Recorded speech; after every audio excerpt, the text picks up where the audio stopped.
On today's video, I'm just going to kind of talk about, after us being on YouTube for a year and a half, the good, the bad, and the ugly. I'm Bill. I'm Kelley. And this is our adventures. Oh! Here we go.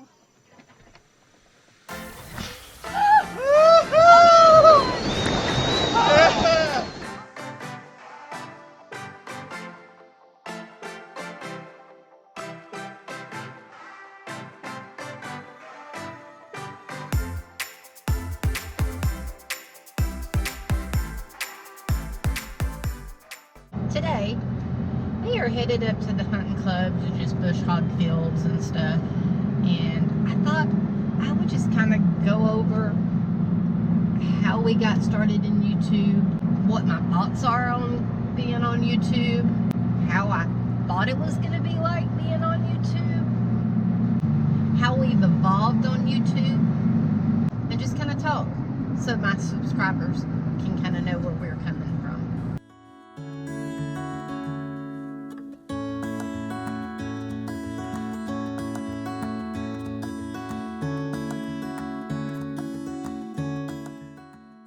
It's so hard to believe that a year and a half ago we started this channel. Our very first video we uploaded was us picking up our Grand Design 337. I don't know what made me make the video. We just had an old GoPro 4. I thought, I'm gonna video us picking this up and see what happens. Then I started thinking, you know, we're buying this fifth wheel and we're going to be traveling. Why not do some videos, record our adventures? I didn't know how to edit video. I didn't even have a program because I didn't have a clue how to even put anything together, even know what to do. And we just had a cheap GoPro camera that we have had for years. It wasn't even anything new. That's our #1 video, was our very first video. I mean, I know that it gets a lot more views as time goes, but it has blown away any other video that we have done. And I really just started it for people to see our lives and document where our travels take us.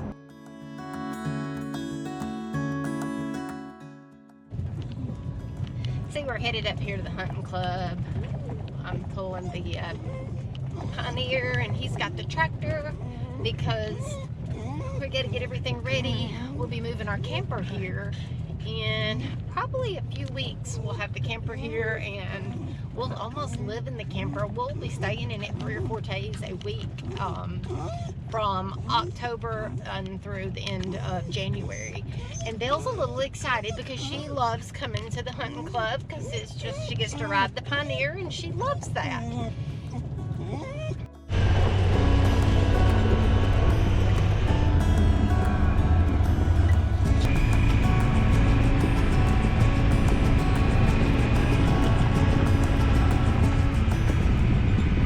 Now, I have to say that when I first said I was going to do some YouTube videos and upload them, I thought, oh, this is going to be so easy.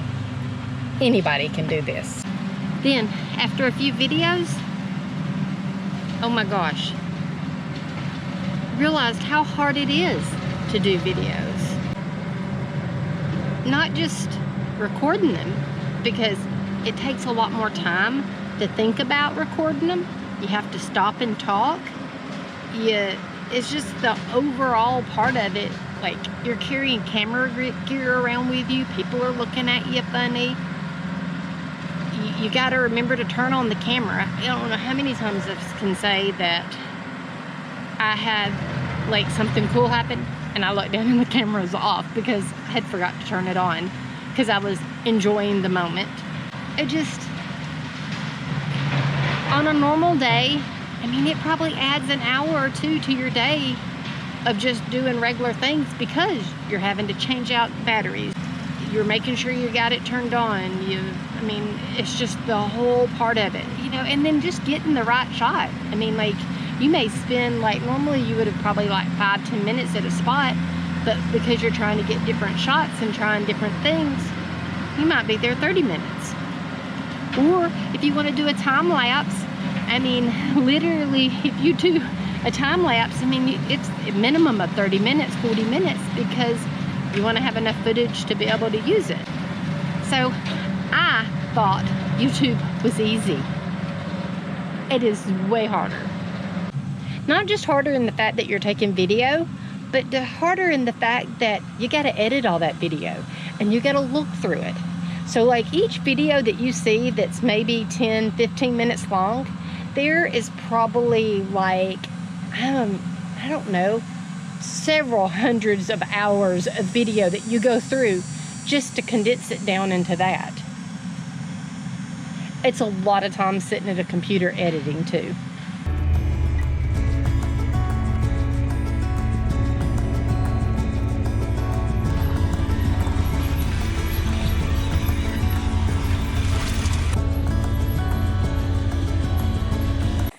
When we first started filming, Bill hated for me to ask him a question on camera. He would not talk at all. Just tell me when to say it. I'm Bill. I'm Kelly, and this is our adventure. Now, he say, hey, turn the camera over here. Hey, turn the camera over here. Hey, let me talk. So he has warmed up to it as well. Move it to me. Good old guy up there on the bank threw me a beer. Ain't that nice? But if I mess up or I say the wrong thing, I don't make 100 takes. We make 1 or 2, and if I don't get it right, then it just is what it is. I work as a real estate agent in Birmingham, Alabama, and he works for the state of Alabama in a Department of Weights and Measures. So we have real jobs that we have to work, and it is so hard to work the YouTube into our lives because we don't full time, and YouTube takes up a lot of time. I mean, like, my goal was to put out a video every week, which is probably really unrealistic when I have a full-time job.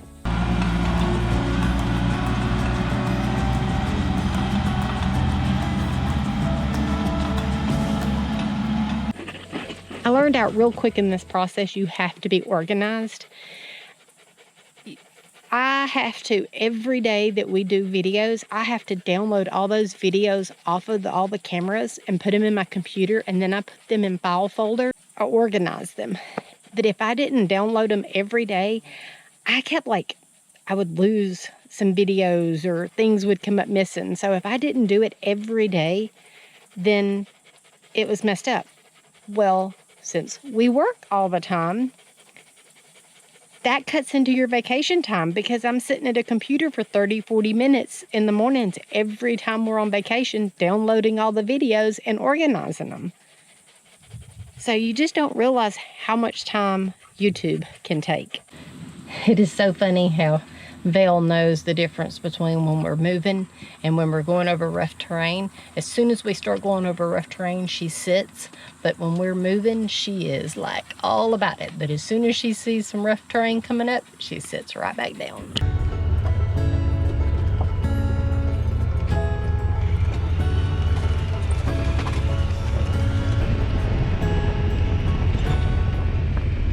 We just went through some limbs and there's a stink bug. I mean, a stick bug. It's a stick bug.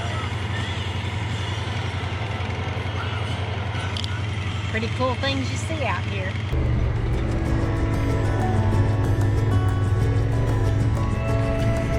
If you're thinking about starting a YouTube channel, you can do it with anything. You can do it with your phone, or you can just do it.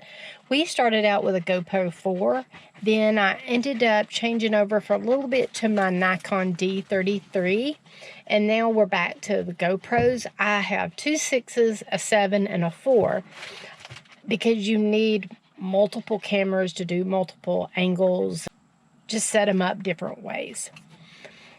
when we started, like I said, I started with the GoPro 4, and then I went to the D33 Nikon that I had.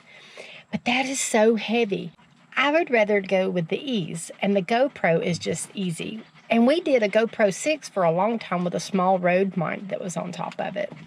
Now we've got the GoPro 7, and we were using the Rode mic, but it's not meshing with the GoPro 7 because a lot of times I wouldn't have audio and I would have video. So I'm just scared that I'm not going to get the audio that I need, so I just don't use the mic anymore. And the new 7 seems to be doing really good. I used it the whole time that we were in Helen and Stone Mountain, except when I had a little problem with it turning off. So now, but the GoPro 7, the stabilization in it is amazing. Because I bought a gimbal when we went to Colorado last year, and then it got possessed when we went to Billy the Kid's gravesite. Not a whole lot, though. Not a whole lot. So. Alright. On to the next place. Did you hear that? That was unedited video. It went whoosh. From that day forward, the gimbal wouldn't work. It was making weird sounds, and we ended up, after like the 3rd day, we just quit using it. So I haven't used a gimbal. I'm not going to say that it's the perfect video, but we are here just so that you can enjoy it, and it's not trying to be perfect. So I'm hoping that you're enjoying our videos. Today is bug day. We've seen the stink bug, and now there's a big caterpillar. Look at this thing. We'll have to put him back out. Oh, see this big old caterpillar? I gotta get him up and out of here. My newest thing that I just picked up is a new mic. It goes into my computer, and I use it on Audible, whatever it is, the Adobe version, and it's for all my voiceovers, because I used to couldn't do voiceovers, but now I feel like I'm getting better at them. I'm not saying that I'm perfect or that my voice even sounds great, but I like them a lot better now than when I started.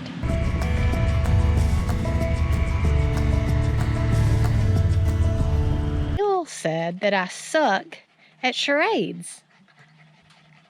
See if y'all know what I'm talking about. We're gonna play a quick game of charades.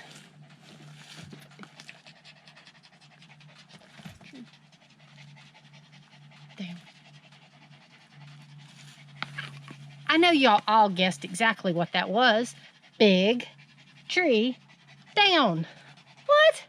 I was just telling him there was a big tree down there, and he told me he didn't know what I was saying. Y'all all knew, right? That's a good charade, I think, right?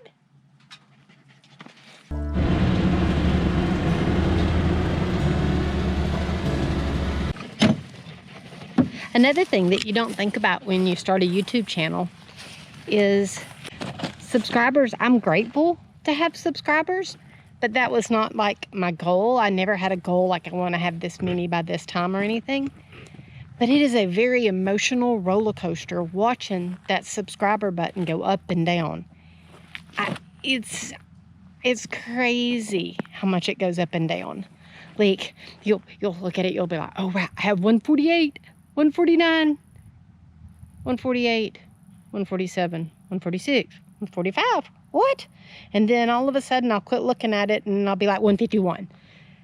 It's just, and you're like, why did somebody unsubscribe? I mean, like, what did I do? Like, did they not like? It's weird how it emotionally affects you, even though that's not my goal as subscribers. I like seeing subscribers because, hey, that makes me like either I'm doing a good job or somebody wants to watch me and him do stuff. But that's something that I didn't think about when I started a YouTube channel, that it would affect me. I love it when people comment. It makes me feel good, like I've done something. Another thing that I never thought about when I started a YouTube channel was how you look at things. Like when we're somewhere, I'll be like, oh wow, let me get the camera because this would be a good angle. Or let me see this, oh that would look cool on camera. things portray to the camera totally different than to the eye. When you look at something and it's beautiful, and sometimes when you record it with a camera, you're like, it doesn't have the same impact, and I want it to so bad, but it is so hard to do that, and I'm learning that. And it's just getting where you look at things so different. You look at it through a camera's eye rather than your own eye. You still see the beauty in it, but you see how it's going to look through the camera, because it totally changes everything. I mean, there's so many things that I've done video on, and it's like I'm standing there looking at it, and I'm like looking at it after we videoed it, and it's just so like, ugh. So that's something else I never thought about that would happen to me after a YouTube channel. Well, I hope you like this little video. I just kind of wanted to put it together and talk about my feelings and how it feels to be on YouTube and how our channel has evolved and things that people don't think about. Because I feel like I'm just a regular, everyday person that has a YouTube channel. I don't feel like I'm anybody that does this full time, and I just do it for fun. And so that people like you can watch and learn about our life. And we really don't have a whole lot of trips planned, so I'm going to try to do a few little tutorials, like we have a camera that's Wi-Fi hooked up in our camper. I'm going to kind of talk about it. And then also I'm going to do a video about the upgrades and things that we have done to our 337. If y'all have any suggestions on videos that you might like to see that you think that I could do for you, just comment below. Have a great day. We still got a few more hours here, and it's hot, and I hear him coming. I have to say, after being on YouTube for a year and a half, I truly respect YouTubers who do it full time. It was way harder than I ever imagined that it would be to do just videos occasionally. That being said, I would go find a YouTuber that you love and support them with their affiliates. It costs you nothing more, and they still get to do what they love. And you get to benefit from it as well, because you keep getting to watch their amazing videos. Have a great day, and I hope you enjoy our channel.